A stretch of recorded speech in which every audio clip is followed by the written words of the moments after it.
धौली नाबालिका गणदुष्कर्म मामला मुख्य अभियुक्त गिरफ। गंजामरू उठे आनिला स्पेशल स्क्वाड। तेबे धौली गणदुष्कर्म मामलार मुख्य अभियुक्त गिरफ होईची।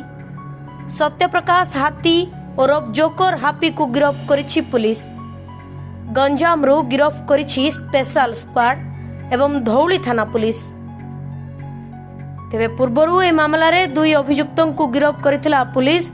वर्तमान सुधा आहुरी दुई सहयोगी फेरार अछंती। एने police commissioner S Devdutt Singh सूचना दैछंती। तेबे मुख्य अभियुक्त जोकर हापी नारे रहिछि एकाधिक मामला। सारा राज्य रे चांचल्य खेलाई दैथिबा धौली गणदुष्कर्म घटना रे वर्तमान सुधा 3 जन को गिरफ करिबारे सफल होईछि पुलिस। ए घटना को रेड फ्लैग अंतर्भुक्त करा जायछि।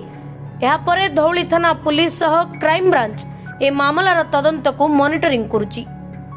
तेबे पुलिस तदंत बेले ए हापीर मोबाइल फोन को ट्रैकिंग करिबारु सफलता मिलिछि। तेबे पुलिस उक्त घटना को हालुका भावे नेइथिबा जानिबारु 2 दिन धरी कुआडे न जाई शिशुपालगढ़ एवं धौली अंचल रे छाती फुलाई घुरी बुलुथला ए अभियुक्त। घटना परदिन अपराह्न धौली थाना सामना रास्ता दे शांति स्तूप को जायथिला। सेठारे पार्किंग घटना को केंद्र करी जणे बंगीय पर्यटकों को मारपीट मध्य करिथिला बोली वर्तमान सुनिबा को मिलुछि। तेबे 12 तारिख राति रे पीड़िता थाना रे अभियोग करिथिले।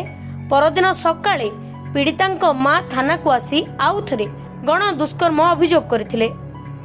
निज थाना अंचल रे एते बड़ घटना घटी जाइथिले भी तत्कालीन थाना अधिकारी चेती नथिले एवं हापी को धरिबा को चेष्टा भी करि नथिले बोली अभियोग होइतिला।